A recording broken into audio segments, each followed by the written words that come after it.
Oh, hi. This is Rex, and you're watching the Brick Ninjas.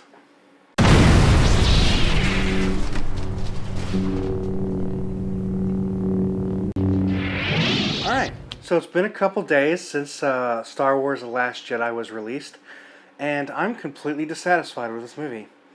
I'm going to go over a couple points here in a minute. This is going to be a spoiler review. I did one a couple days ago that was just kind of off the cuff.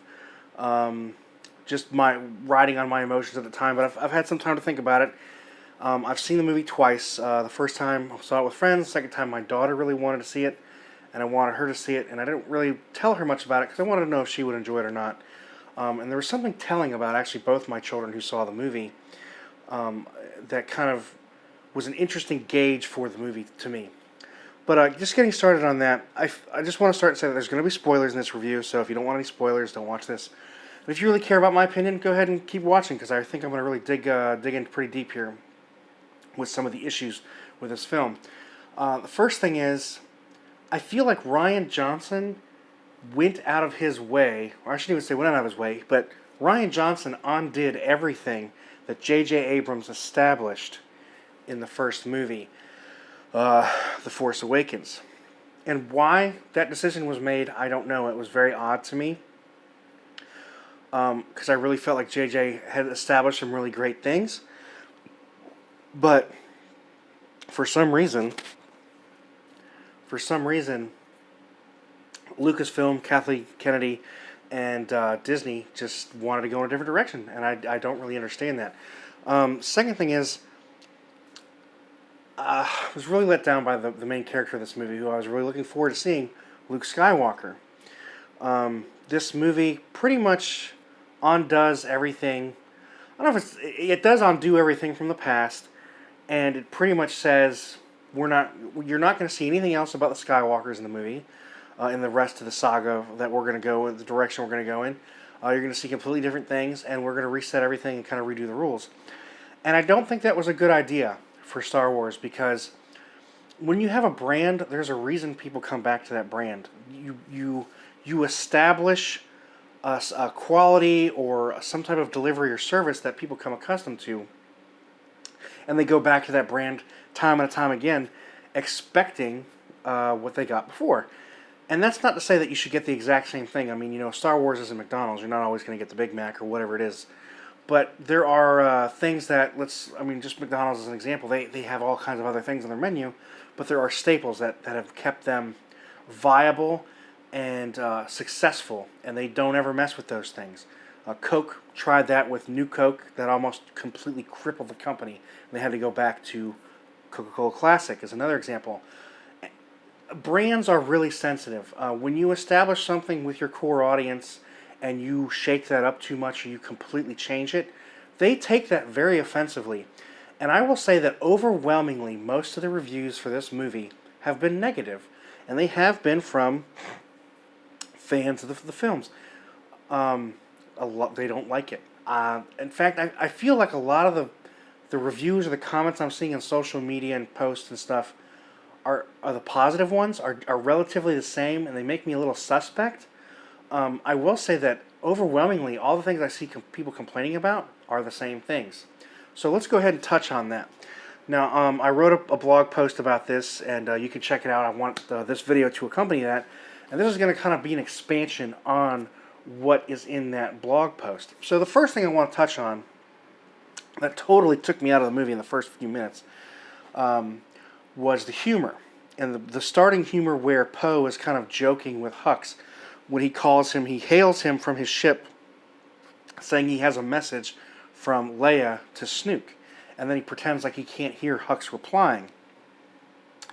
And it's funny, but it's not a Star Wars moment. And the reason I say that is this humor actually does something to the movie. And it makes the villain, General Hux, seem not formidable. Let me say it like this. General Hux has been established as a big, scary, evil character in the previous movie. In this first joke, it makes him seem stupid, clumsy, and not even worth worrying about anymore. He doesn't come across as ruthless. and capable of destruction or anything like that. He comes across as desperate and like I said, stupid and gullible, which I didn't like that. That's a big problem with the movie. There's a lot of humor in it, and the other movies have humor in them, but the humor in this movie serves to make our heroes and our villains look stupid and gullible, not witty and charming as it did in the previous films. So that really threw me off. And this happens, like I said, several times in the movie. And the jokes in the movie are funny, but they're so oddly placed and in context with what's going on that they really take you out of the movie. They took me out of the movie several times. Like I said, I've seen it twice, and the first time I didn't like it, and the second time I didn't like the movie even more. So, and the humor was, I enjoyed it more the second time because it's just like, who cares now? I already know this is not good. So that was the first thing that took me out of it. Another joke that took me out of it was, and I really believe this was a metaphor from Rian Johnson to the audience, that when Rey delivers the lightsaber to Luke Skywalker, and he takes it, he looks serious for a moment. I mean, it's a cool looking moment. It's intense because you've been waiting for this for a long time, and then he just carelessly throws it behind him and walks off like a grumpy old man who hates whatever Luke Skywalker was and hates whatever was in the past. I mean, that was a hard thing to watch. Even my daughter, who's 6 years old and kind of enjoys some of the older movies, I didn't tell her anything about that, and she saw that and she's like, why did he do that? She didn't laugh. She didn't think it was funny. Like, it bothered her too. And I don't think Luke Skywalker meant as much to her as he does to my childhood and other people who grew up in that era. She was even taken aback by that. She was like, that doesn't make any sense. That's totally... That bothered her too. Because it was so out of place and it was so out of Luke Skywalker's character. It just didn't make sense. And to me that was, even the first time I watched it, it made more sense as I thought about it and then saw it again, that's really a metaphor from writer-director Rian Johnson saying, I'm just throwing all that old stuff away. It's stupid and I don't care about it. And that's a pretty careless way to treat a character and an audience who identifies and likes and appreciates that character. In fact, everything that Star Wars is because of Luke Skywalker and the audience that identified with it. So that scene, just by itself, was pretty much a kick in the face to Star Wars fans, and I thought that was pretty brutal and pretty rude. And I don't know why you do that with a character. I mean, I've seen interviews with Mark Hamill saying, well, they're trying to do something different and surprise audiences. And I want to be surprised. I think there was other ways you could have surprised us, but that wasn't one of them. That was not a good choice. That was not a good way to surprise people. Or set them up for anything, because a lot of fans are not reacting well to that shot. Moving on, another scene that kind of takes me out, like I said, the humor is all over the place, is when Rey meets Luke and he tells her to sit down and close her eyes and reach out for the Force, and of course she reaches her hand out. And it's a funny scene, but it makes Luke look like he's just silly, doesn't care, and is just going to mock her. And that was pretty kind of crappy to me. It was funny, but it doesn't make those characters serious or believable or identifiable. Especially when, even though there's been humor in the other movies, those characters have always taken themselves very seriously. Luke has taken what he's doing seriously, and has always been a character that really cares and will do the right thing no matter what, no matter how hard it is to do. Batman is similar, where I should say Christopher Nolan's Batman is similar, and where he, his rule is he doesn't kill people, and they take that character as far as they possibly can take with those rules, and push him to the edge, and see how he deals with that. And Luke Skywalker was kind of that way too in previous movies, where he went to the edge and came back and still stayed good and didn't go dark. This movie, I mean, he is kind of dark-sided. If he's just letting go of the Force, that just means he doesn't care, and this is not even who his character is. Anyways, moving on. Another scene that was meant to be funny was Chewbacca is about to eat two porgs that he just cooked. And I know this is probably a stupid thing to harp on, but that really just didn't make sense to me. Why? Like, he literally cooked these animals and was about to eat them. He went through all this trouble, and then he gives up because he feels guilty from one porg looking at him. Just seems so odd to me. But as the side note, another scene that was supposed to be funny was Rey was practicing with a lightsaber on the hillside, and she cuts this stone. Stone goes rolling down this hill and knocks this wheelbarrow right out of these caretakers, these Jedi Temple caretakers' hands. And again, it's funny, but it makes her character seem juvenile and unprepared and not really knowing what she's doing. And I thought this time around she was going to gain a little more knowledge and a little more insight into herself and become a little more self-assured. But that really didn't happen. She just becomes headstrong and kind of gullible in a certain way. And that scene kind of propelled that image that she just doesn't come across as a hero. So those are a couple funny scenes that stuck out to me. There's another one when Rey is communicating with Kylo Ren via this kind of force connection. There's a scene where they cut to him and he's got his shirt off, and she's like, "Oh, can you put on a towel or something?" Because I guess she's kind of being distracted by his physique and may even find him attractive in a little bit, which is very odd to me because she watched him kill Han Solo. And now she doesn't care about that. She's like, "Oh, he's good looking," as if that's a virtue over some terrible crime and sin he's committed. A lot of reasons that scene took me out a little bit. And it's just such an odd thing. Like, they need to, if they're going to build something between these two characters, it needs to be slowed down. And that was a little too fast there. And those two characters I don't ever see, they're not meant to come together. But maybe they're meant to affect each other in good and bad ways. That was just a silly way or silly thing to do to me, for me in the film. All right, I think the choice to include so much humor is something that really surprised me because, back in June, Lucasfilm and Disney fired Chris Miller and Phil Lord from the Solo movie that they were writing and directing, and they replaced him with Ron Howard, and the reason they said that pretty much everyone knows now that they got rid of him was because their spin on the Han Solo movie was too comical, I guess, and too humorous. And if that was too humorous, how did this humor slip by everybody at Lucasfilm in the studio? A lot of people have said the humor just takes them out of the movie. And it's not because it's stupid humor, it's just very oddly placed, and it serves only to demean and diminish the characters and the heroes of the film, even the villains. So, again, I guess they've got different ideas, or they think people are going to react to things differently. Didn't make sense to me why they'd fire those two directors because the movie was too humorous, and then make The Last Jedi so humorous. Humor in this way is not going to work for Star Wars. It may work for Thor Ragnarok, and I know Deadpool was a really a grand slam that nobody expected, but the humor suits those characters for a certain reason. It doesn't suit Luke Skywalker and Darth Vader. Like, I don't want to see them being silly and funny and ingratiating on the film because they're much more serious and bigger characters handling bigger problems, of the human condition. So that the humor in this movie just totally diminishes those characters. All right, weak plot points.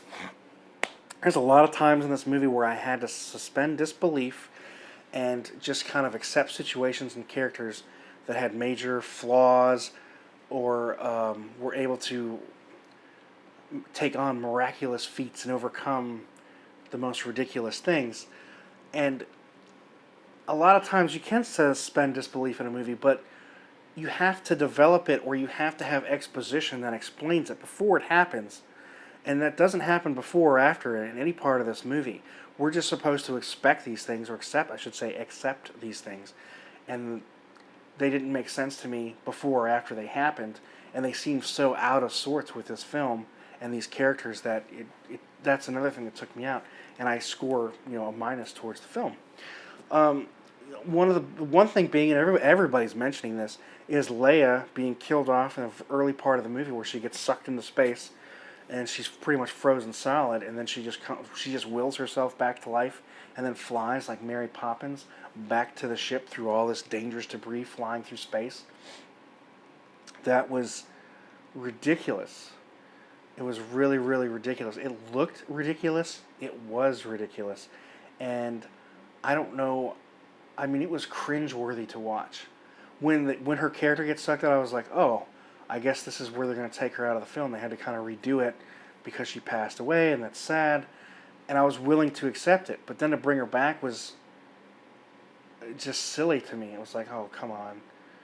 Like, don't even kill her then. Just have her get injured or something. But doing it that way was just so ridiculous.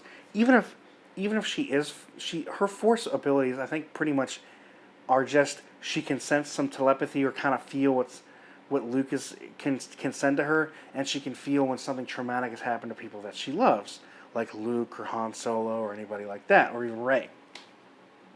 But the ability to bring herself back, is she Darth Plagueis? Is that it now? I mean, we mentioned that in a previous film. There was only one person who could save other people from death, but not himself, and that was Darth Plagueis. But apparently, Leia can rescue herself from death, and her character will never die now. How do you expect the audience to accept her death if she can just will herself back from the freezing cold and radiation of space? I mean, that's totally killing the next movie already. All right, moving on. Why is Luke a grumpy old man? There's no real exposition to explain this other than his explanation is, I was training Ben Solo, and I sensed darkness in him, and in a fleeting moment I decided to kill him, and then I passed like a shadow, and I didn't want to do it anymore. That's just so stupid. This is the guy that sought the light in Darth Vader, who was like the most evil character you could possibly think of in these movies. And he still went for that tiny sliver of good that was in Darth Vader. And now I'm supposed to believe he saw some darkness, or maybe a lot more darkness in another character, and he was going to kill him? That doesn't make sense to me. And that's the reason why he gives up? Where is the hope? Luke has been the symbol of hope. The Jedi are the symbol of hope, of fighting against insurmountable odds and trying to come out ahead no matter how badly you get beaten on the way. So that didn't make sense. And even the way Luke is a grumpy old man is kind of a slap in the face. I mean, him being the way he is like him hating Star Wars. And it just didn't make sense for that character. And even how he gets pulled back in with R2-D2, which I love and hate that scene, and I'll talk about it later, seems a bit cliche and wasn't even played very well. So him being angry doesn't make sense to me. He used hope to defeat the most powerful Sith of all time, and I figured he was going to bring balance to the Force. So, there again. And then having him go and squeeze milk out of this disgusting space sea cow or whatever that thing was. Sorry, I don't even know what it was just gross. It just served more to demean him and make him look like a slob and not care and have... It's like he didn't even not care. He just wanted to disgust and be gross and be as negative as he could. It was very bitter and hard to watch.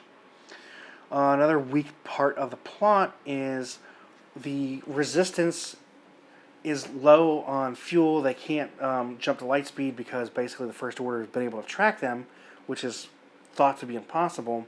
So they know if they jump again, they're going to be out of fuel, and the First Order is just going to destroy them. So their plan is, we'll just stay out of range, as if the other ships couldn't speed up more and destroy them.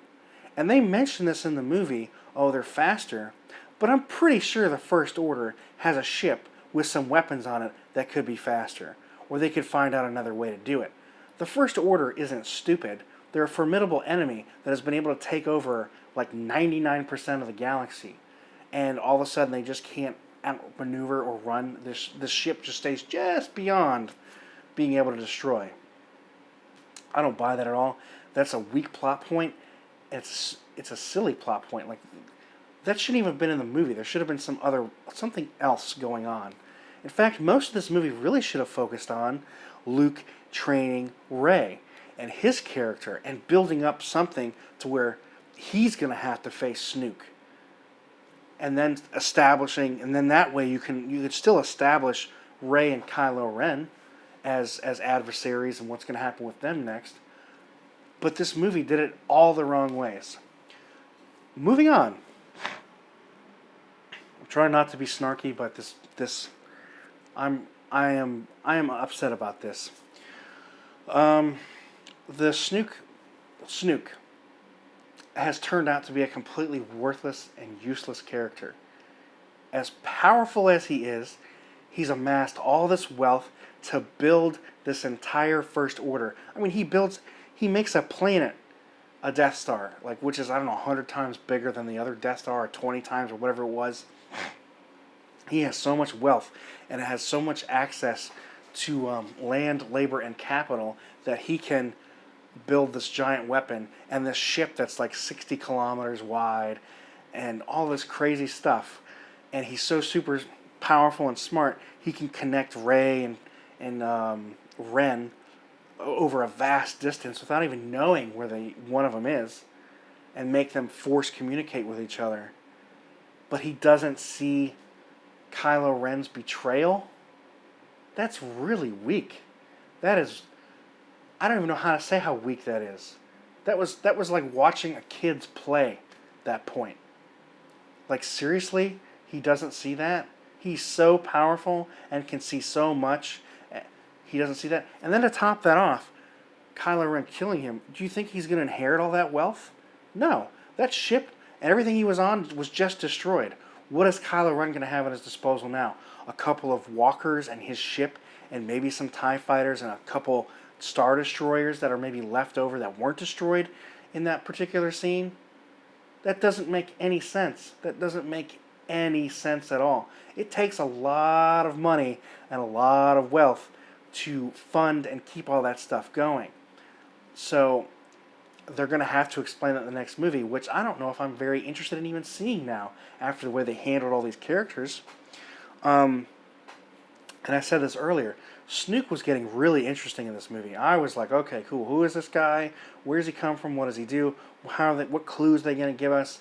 I really want to see, after seeing how powerful he was, I want to see him face off against Luke Skywalker, the most powerful Jedi, versus the most powerful Sith. Didn't get it. Both characters are killed in very odd ways. So, moving on from that, another hole in the plot. Laura Dern's character, Holdo, Admiral Holdo, whom I was very excited to see in this film.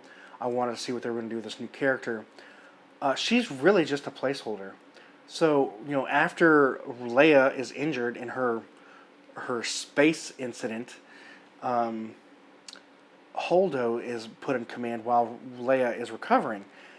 And there's very little dialogue from her, other than her completely demeaning Poe Dameron and calling him some flyboy, and not even telling him her plan, which that's all she had to do. Like, it wouldn't take 2 seconds to be like, I have a plan, let me tell you about it over here, which wouldn't make sense to not tell him anyways, because if everybody's getting on the transports, they already know what the plan is. Why do we gotta hide it from Poe? That makes no sense at all. She had little dialogue, and there wasn't much to do with that character, and all she really served as was cannon fodder. She was going to take the ship and go crash into the other ship. She was going to die. So we had her in this movie for a total of 5 minutes, maybe. No reason to have her in the movie. Really. Leia could have done the same thing. It would have made more sense if Leia sacrificed herself for the Republic than this new character that we barely even know, that has no exposition and no development whatsoever in this movie, going to kill herself for the Republic. Makes no sense. Okay? So moving on. Another character that I think was really misused was, or I wanted to at least know more about, was Benicio del Toro's character, DJ. And I'll get more into that in a minute as I get to that part. Alright, character annihilation. So they killed off a lot of characters in this movie, and it doesn't make a lot of sense to me. A lot of the characters they kill pretty much undoes everything that um, that J.J. Abrams set up in The Force Awakens. So to give you a list of who they kill Luke Skywalker, Admiral Akbar, Captain Phasma, General Snoke, and Admiral Holdo. Among, I think there's a few others that I may have missed. But Admiral Akbar, they didn't do anything with him, so I didn't care that he died in this movie. I mean, I care that he died, but I didn't care. In the movie, I didn't care, because there was nothing to hold on to, nothing that his character did for me to care about in this movie for him to die. But I think it was just signaling, we're killing the past. And that's something else I didn't mention in my blog post, but Kylo Ren says this a couple times in the movie, and I think it just serves to amplify what Luke does when he throws his lightsaber behind him. Kylo Ren says, kill the past, or let the past die, kill it if you have to. And that's pretty much what happens in this movie. They throw a lightsaber behind them, they are trying to let the past die, and then they decide to kill the past because they don't want anything of the past to go on to the next saga. Which makes no sense to me because the first 6 movies are about Darth Vader. The next 6 movies should be about Luke Skywalker. And then you set up your other characters and move on. Disney knew how to do this with the Marvel movies and establishing all those characters and then giving them their own spin-offs and putting them into the Avengers and then breaking them off into their own movies again and doing it correctly and well. This movie doesn't do that. They're like, nope, we don't care about that. We don't care about any of that. Let's throw it all away. It doesn't follow the ring theory that George Lucas has establishes, how basically the history repeats itself, or any of that. So that's that. Let me go back more into, I'm sidetracking. I digress. But they kill Admiral Akbar. Captain Phasma, we see her for a total of a couple minutes, and she dies. Why? That was a really cool character I wanted to know more about. But I didn't learn anything about her in this movie. What's her purpose? How she came about? Nothing. What motivates her? None of that was established in this movie. Just, oh, she's a crazy person in a tin can that's going to kill everybody. Let's kill her really quick. And then she dies in a really weak way. So, there's that. General Snoke, we see how powerful he is. I mean, he can connect people through all these vast distances. He can pretty much pick up Rey and toss her around in the air and make the lightsaber hit her in the head after she force pulls it to herself. I mean, all these things. He can read Kylo Ren's mind. He's formidable. And then he just gets cut in half by this lightsaber. He doesn't even know what's happening. Okay? Now this character there's no even reason to even have this character. This ruins The Force Awakens, because now you're like, he's a worthless character we're not going to learn anything about. Who even cares about him? He's powerful, but who cares? I don't care. There's no reason to care. Nothing to know about him. Moving on. That's what we did in this movie. Admiral Holdo. Again, I said this. Why even have her in the movie? Why have this major character in the movie you're going to kill? You have all these major characters in the movie you kill. Luke Skywalker. I guess I'll move on to him because I've already talked about Admiral Holdo.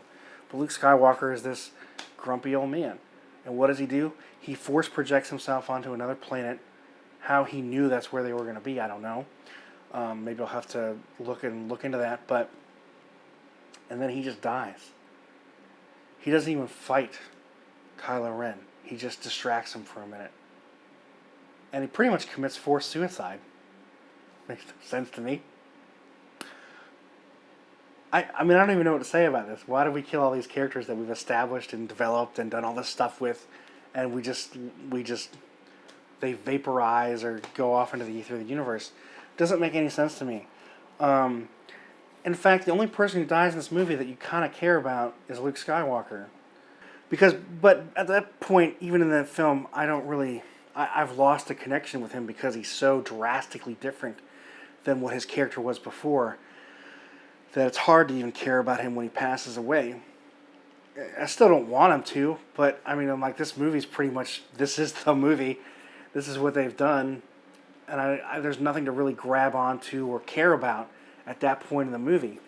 I feel like Rian Johnson, I've watched some of his previous movies. I know a lot of people like Looper. I did not like that movie because of his take on certain characters and and how he viewed things and how he told the story was hard for me to grab it, to really attach to, and this Star Wars kind of amplified that. But what I've got to say about him is that I think he has no real affection for conventional heroes. And he mentioned in an interview that, oh, the hero's journey has already been told, blah blah blah blah. But his version of a hero's journey is a very odd take to me, and I don't know. I don't like his version of hero's journey. I'll say it now. I think my favorite director and storyteller is Christopher Nolan, and I think he's a master at what he does, and at pacing and cadence and everything in a movie. But I'm getting sidetracked. I feel like Rian Johnson does not care for heroes very much, or has a very odd view of them. But if you watch his films, you'll see that he has a very different take on heroes and villains. And maybe he's trying to make him more human, but the things that he focuses on with his heroes and villains, it seems they just look kind of stupid to me, or ridiculous. So it's hard for me to identify with or care about who I'm watching on the screen in his movies. Characters in this film in general are pretty seriously flawed, but ultimately sacrifice themselves for things that make no sense and don't follow logic or reason at all. They do it for just silly reasons, or things that are pretty flimsy and weak to me. I'm like, you could have done something different to get a better outcome than that. Like with Luke. Luke really should have faced off with Snoke at some point. Kylo Ren is not a match for Snoke. Luke is a match for Snoke. Luke and Snoke. Anyways, I know that's silly, but that did not make sense, and that's a weak character to me. A lot of his characters just don't follow their own modus operandi, and they quickly change, and they tend to be impulsive and just ridiculous, and they don't follow any kind of general motive or something that you can identify with or attach to or understand. And even when they do operate on things, it's never really explained very well. It's just the audience is supposed to accept this. So I really do not appreciate his directing or writing style. I definitely don't appreciate it for Star Wars. I do not think he was the right fit for Star Wars. In fact, I'm starting to wonder now. There was a lot of speculation why Colin Trevorrow got removed from Episode 9, and I think what it is that Trevorrow. There was an interview with Mark Hamill where it sounded like Trevorrow had some great things he wanted to do with Luke Skywalker, and possibly things that probably matched more of what a lot of fans speculated and kind of expected of his character, and what has been established with Luke's character. And I think after making this movie, Disney said, okay, Trevorrow's no longer going to fit with this because there's no Luke Skywalker to go into Episode 9, other than maybe a Force ghost or something that's going to make an appearance for about maybe 2 minutes, about as much as he made in The Force Awakens, so we can't make Trevorrow's movie. This is just speculation. I have nothing other than, I'm kind of connecting some pieces here, but I think Disney was banking on Rian Johnson's idea and what he did with the film, and Colin Trevorrow just didn't fit with that. And I don't think it was anything bad about Colin Trevorrow. It was just that where he wanted to go with this trilogy and how he wanted to end it and do that kind of thing probably was nothing that could have springboarded off of this movie. It sounded like he wanted to use some of the old characters again and kind of nicely tailor their end in that film, which I think he should have been able to do had Rian Johnson not made this movie the way he made it and changed the story so much. My opinion. So that's my opinion there. Now, there are some good things, or there's some things I should say I liked. I don't know if they were so good, but I mentioned this earlier. R2-D2 shows the hologram from the original movie, The New Hope, or A New Hope, where Princess Leia is pleading for Obi-Wan to help her fight the Empire. I thought that was nice in a touching way. I liked that scene, but it just seems so juxtaposed to most of this film. I feel like is just trying to make fun of, mock, or kill off the past movies and everything we've come to expect about this saga. that this being in that movie kind of just didn't really fit the right way that it could have or should have. In fact, it would have been, if they really wanted to do Luke is all upset and hating what, the Jedi and all this stuff, that probably would have been a better thing to bring in a little earlier in the movie. Not have him throw his lightsaber, have him take his lightsaber and be like, wow, okay, I don't know if I can do this again. Maybe just kind of being like, I'm old, I'm kind of done with this. And then showing him that would have probably been better in my book than what they did and making him this old, they made it seem like he was still active. I mean, he was able to kill fish with some 100-foot long stick and still kind of get around this dangerous island and with these steep steps and stuff. He's still pretty active. So I kind of liked it, kind of didn't. Another scene, some people knock this one, but I thought it was pretty cool, was watching Kylo Ren and Rey work together to fight those Praetorian guards. I thought that was really cool. I liked the way it was done. It was some of it was a little silly, but it was still kind of graceful to me, and it just visually looked really cool. And it was just kind of like, wow, cool to watch these characters fight alongside each other for a common purpose, or what you assume is the common purpose, which apparently wasn't, because afterwards Kylo Ren just wants to take over the First Order, which I don't know how he do. He doesn't. I don't think he's got Snoke's bank account, but it was a cool scene, and I liked how Rey helped him finish off that last Praetorian guard.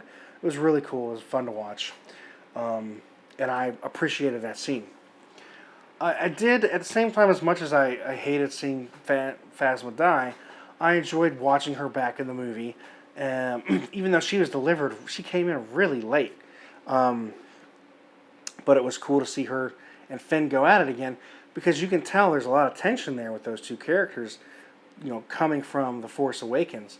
But I wish they would have developed that more and kind of explained that tension and some of the things. Maybe she was abusive towards the stormtroopers, or Finn in particular, or something. They didn't really develop her character, but it was fun to see her again. The way she moved when she was doing that fight was really well done. I don't know if they choreographed that, if she was CG there, but I remember when I was younger and I watched the original movies, Darth Vader always looked so clunky moving around in that cape, because I'm sure David Prowse could hardly see, but her moves were far more graceful and much more realistic looking and formidable looking. Like, gosh, I wouldn't want to fight that, the way she's moving and stuff, and how blasters were bouncing off of her. That was cool, but I really wish they would have kind of amplified that a little bit more. But I thought it was really neat. And I did like the dialogue and the connection between Kylo Ren and Rey. I thought that was a cool way to kind of connect those characters and maybe start to build something. They should have, like I said, done a little slower in some way, win her trust over after her watching him murder his own father. I think should have been a harder thing to do. But still having them communicate, I thought it was really neat to see, and I thought that was going to develop the characters more than it really did, but it didn't develop them as much as I wanted. It just kind of made her seem a bit more gullible and just kind of like, I'm going to turn you. Didn't really work out, but I'm getting back into the negative. I did like those scenes, and I thought they were pretty cool. And I thought they were a clever thing to do. Another thing I liked, like I said, was Benicio del Toro's character, DJ. I love the way he played that character. I like how he had these little quirks. He stuttered a little bit. But it was kind of neat because you could tell he always had an angle, and he always was looking for a way to kind of help himself out. And I appreciate that about his character. I think a lot of people are complaining about the Canto Bight sequence of the movie, which he was here or there for me. There was things I liked about it, things I didn't like about it. But that was the only reason that was there was really to introduce his character and have some way to get him into the movie. Something I think they could have done a different way. One thing I did like about Canto Bight, which I think other people didn't, but being a musician, I appreciated how they had a variation on the Mos Eisley Cantina theme from A New Hope. It was pretty cool. I liked and enjoyed that. And that was kind of an interesting thing to see, like, Mos Eisley's like this bar for these bad, terrible people, just the scum, and they look like scum. But then you get to this, it's both ends of the spectrum of scum, the really low end of the spectrum, and then the really high end of the spectrum. I thought that was kind of a cool demonstration or way to look at things. The rest of that sequence is just kind of silly to me, but thinking about it in those terms, I did appreciate and like. So those were the things that I liked. Now, conclusion. I could probably make an hour-long video about what I did not like about this movie, and I don't really want to do that. I just want to kind of hit on the main points. But I feel like the film was really weak. I feel like the characters were weak. There was not a lot of development. There wasn't proper exposition, and the dialogue. Some of the dialogue just felt so awkward to me that it wasn't Star Wars dialogue, and I could tell that it was written by, I don't know. Either Rian Johnson doesn't really like the movies that much, or didn't pay attention, or he just really has he's obviously got a very different take, but his dialogue and what he wrote for those characters a lot of times didn't fit. It kind of pulled me back into being human, which this story is supposed to be about some galaxy far, far away a long, long time ago. So they're advanced in certain ways and not. But they don't talk in terms of Earth, and I can't remember specifically, but even when I watched it again for the second time, I was like, that dialogue just doesn't work with these characters. It doesn't work in this universe. It takes me out of the movie. So I thought that was kind of weak. The movie never reaches a climactic point to me, and it doesn't leave me wanting to see more. It doesn't establish any kind of emotional tension between characters that I care to see about in the next film. In fact, most of the characters I care about in fact, all the characters I care about, except for 2 or 3, are killed off in this movie.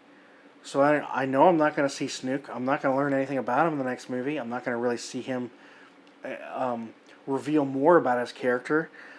Admiral Holdo, there's nothing to care about. She's come and gone. Luke Skywalker is dead. Admiral Akbar is dead.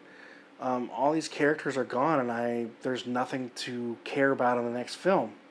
There's nothing that I can identify with going into the next movie, other than Rey and Kylo Ren. But Rey is like even less trained than Luke was in The Empire Strikes Back. In The Empire Strikes Back, they established this lightning bolt of the villain is the hero's father, and he's got to face that now, and that's where you're left with going into Return of the Jedi. How is Luke, knowing that is his father, going to defeat him or overcome or whatever? There's none of that in this movie. I don't care what's going to happen in the movie because there's nothing else for me to care about going into the next movie. There's nothing else for me to care about. They left me with nothing. They pretty much made this movie to kill off all the old stuff and move past everything they've established and create something new. If you want to create something new, that's great. Create, Star Battle or Stargazer or some other Star movie that establishes something different. But don't kill the canon and trash the canon that is Star Wars. I mean, there are 8 other movies that this is built on that it just totally trashes completely. I mean, when I saw Rogue One, that had me really excited for this next movie because I'm like, finally, Disney's really doing this right. They're making these characters you care about them. They've developed. They've made Vader cool again. Like just that last minute in Rogue One, is enough for me with Vader. Now I know he's very formidable and he can just do whatever he wants. In the next movies, he doesn't have to do it anymore because they did it in that movie. Last Jedi doesn't do any of that stuff. It just kills it for me. And like I said, that was a metaphor. I know I'm kind of rambling here, but that whole lightsaber over his shoulder was a total metaphor for what they did with this movie. They just toss all that stuff behind them and they don't care. They don't care about it. They don't care about it. They don't care about the audience. They don't care about the previous audience they had built in. They don't care. They're moving on. And either come along or don't. And I don't think that's a good way to treat your audience and somebody who's made you successful, who's rewarded your efforts. You've basically said, we don't care about your reward. Anyways, as I watched the movie, I couldn't help but feel that Lucasfilm really went out of its way to not do anything that anybody might have guessed. And to me, that were just basically cutting off their nose to spite their face. And I really think this movie is going to hurt the franchise in a major way. I don't know how they're going to get past this. Maybe just making spin-offs of Solo and Boba Fett and Kenobi might help. But going forward, I don't know what they're going to do. I don't know how they're going to dig themselves out of this. I don't know. I said this, I really believe that history is going to place this movie on the bottom of the Star Wars, bottom of the stack. Even not as... The prequels definitely had their problems, and a lot of that was direction, because the story was there, the characters were there, there were things for us to care about and attach to, and kind of overlook. But this movie doesn't have any of that. There's no characters for me to care about because they're either crotchety old men now, don't care, we've killed them off, and there's no future. That's why I think this movie is going to sit on the bottom. I think it's going to be the least liked Star Wars film of all of them. And I'm curious to see if Disney will continue its relationship. If Disney and Lucasfilm, Kathleen Kennedy, will continue its relationship with Rian Johnson. Because I think Rian Johnson's probably going to be dubbed Jar Jar Johnson after this. This movie was a terrible move for them to make. The backlash online is very present. I don't know if Disney's trying to overcome that and just pump in a lot of the positive stuff and get rid of the negative. But the negative I'm seeing is overwhelming. Even on YouTube videos, a lot of people say this movie is no good. I wanted to like this movie. I was anticipating this movie. I was willing to kind of overlook some things and hope that they were going to do something different. But they didn't do that. I was talking to a friend who said something like, well, even with the DC movie, Justice League, I was not happy with that, how they portrayed those characters. And he said to me, well, it's because you expected them to be a certain way. And I'm like, well, that's partially true, but think of Batman the Dark Knight with Heath Ledger. When I heard Heath Ledger was going to be the Joker in that movie, I was like, this is silly. There's no way that's going to work. But I still went and saw the movie and gave it a chance, and I was blown away. There was a totally different take on that character, and was masterfully done, and blew my expectations. People with expectations, yeah, you can let them down. But if you give them something better than they expected, if they're expecting a hamburger and you bring them a filet mignon or a steak or whatever you want to say, if you give them something better than they expected, you're going to win them over. But if you just do something to despite what they expected, you're going to turn them off majorly. And that's what this movie does. I watched it twice. I tried to like it more the second time. I couldn't.